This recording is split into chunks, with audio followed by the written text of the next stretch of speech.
Welcome to This Explainer. Okay, today we are diving into something truly mind-bending, a seriously audacious vision for the future of our global economy. We're going to be unpacking a strategic blueprint laid out by the Stellarium Foundation, and what they're proposing is incredible, completely transforming our world through artificial intelligence. But we're not just talking about automating mundane tasks here. The goal is to fundamentally eradicate scarcity. It's a bold proposition about how technology, specifically what they call water economics, could literally be the engine for unprecedented global abundance. So, right off the bat, it forces us to ask a massive question. Can artificial intelligence actually engineer global abundance? According to the foundational texts we're examining today, the answer isn't just a hopeful maybe. It's a definitive, highly structured yes. The source material outlines the systematic method to shift humanity entirely away from economic survival mode and into a new era of thriving prosperity. Okay, let's dive into this structured roadmap. We'll start with the ultimate end goal, the vision of abundance. Then we'll break down the technological engine, water economics, and look at the broader AI water suite. Finally, we'll explore how this shapes a new altruistic society and how the sources propose we go about building the future today. Let's get into it.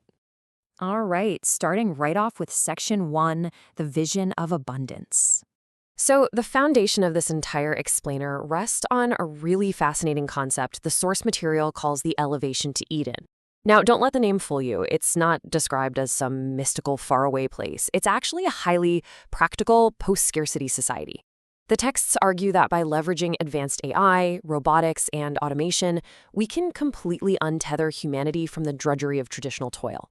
Basically, the goal is to pivot human effort away from just surviving and paying bills and instead allow people to focus entirely on their passions. It's this tech-enabled utopian vision where essential needs are universally accessible for everyone. And you might be wondering, where do these ideas even come from? Well, they originate directly from the Stellarium book, authored by John Victor, which serves as the structural foundation for this whole movement.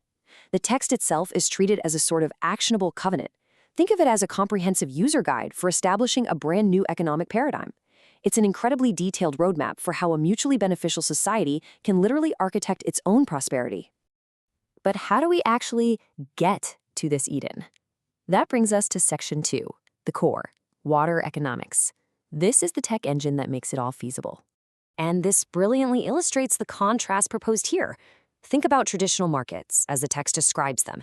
They're highly fragmented, they rely heavily on theoretical assumptions, and honestly, policymakers often just have incomplete tools to predict outcomes. It's kind of like a lot of guesswork. But the water economics model, it is presented as this revolutionary AI-powered foundational model. It synthesizes massive amounts of real-world data to establish empirical truth, effectively replacing old assumptions with razor-sharp, data-driven precision. So how does this actually work in practice? The source highlights 3 core innovations. First up is theory validation, basically testing economic doctrines against actual real-world data to see if they hold up. Second is a unified economic framework that fuses diverse data points into one adaptive model. But the third point? This is absolutely crucial. A policy simulation hub. Imagine central banks and governments being able to plug in a policy shift, like say an interest rate change, and letting the AI map out exactly how it will cascade across GDP, inflation, and jobs before it ever impacts the real world. That is huge. But listen, this economic model doesn't just operate in a vacuum. Let's look at Section 3, the AI water suite, the broader ecosystem. Now, what's really interesting about this slide is how it breaks down the automation of practically every single facet of society. The water ecosystem includes water AI, which is described as a supermodel that intelligently routes complex tasks to the best specialized AIs available. Then there's Water Company, proposing entirely autonomous corporate structures managed by AI. For physical labor, you've got Water Robotics, which suggests using VR to teleoperate humanoid robots to solve global labor shortages. And finally, Water Gov envisions a sort of citizen super app where you access all public services guided by an intelligent AI assistant. It's a comprehensive suite designed from the ground up to automate both cognitive and physical labor. And to power all of this incredible processing, the blueprint includes Water AI Fluid. The source material describes this as a decentralized, peer-to-peer computing platform. Think of it almost like BitTorrent, but for AI labor. By democratizing access to AI model inferencing, it drastically slashes the cost of running these autonomous agents. It makes this level of technological power totally accessible to the gig economy and small businesses, not just the massive tech conglomerates. As you can imagine, implementing this level of technology fundamentally changes human interaction. That brings us to Section 4, a new altruistic society. The core operating principle of this new society is shockingly simple yet profound. It's codified right there in the source text as, do good, make money, have fun. The text explicitly rejects the false dichotomy that you somehow have to choose between doing good for the world and making a profit. In fact, they argue that the most good is actually done by those who generate the most wealth, simply because wealth provides the resources needed to scale impact and implement real systemic change. Exploring the societal pillars outlined in the documents, you really see a focus on practical results. The Stellarium Society positions itself as a mutually beneficial network.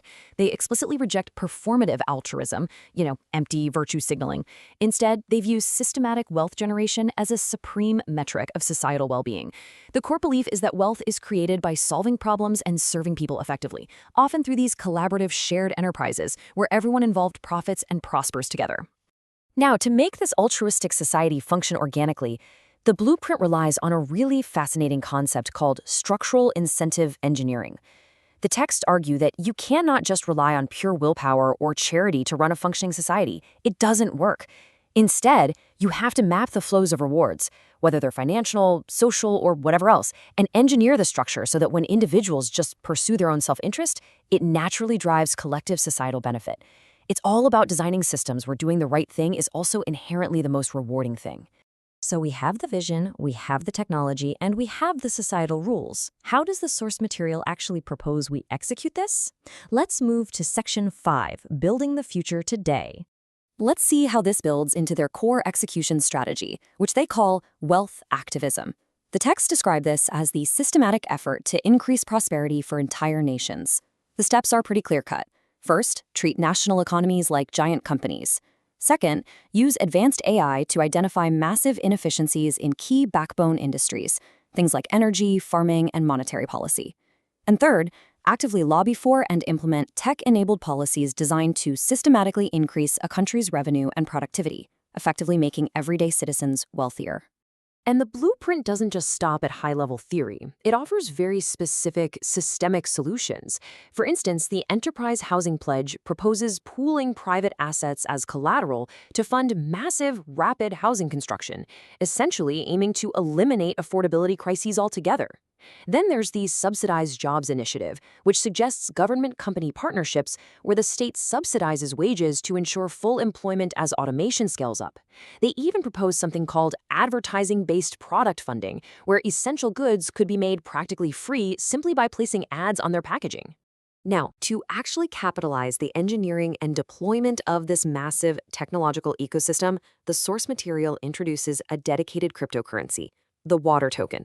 It is described as the lifeblood of this ecosystem, the core financial mechanism designed to fund the world-class engineering talent needed to actually build out the Water AI suite, Water Robotics, and WaterGov, directly fueling this global transition to the elevation to Eden. And that really brings us to the ultimate question posed by these strategic texts. As we stand right here on the brink of an AI revolution, what are we going to do? Will we merely use these powerful technologies to automate traditional tasks and cut corporate costs? Or, as the Stellarium Foundation proposes, will we use them to engineer a structural blueprint for global abundance? The source material we've explored today offers a highly structured, fiercely optimistic roadmap for that second option. It's certainly a lot to think about. Thanks for joining me on this explainer, and keep questioning how we build tomorrow today.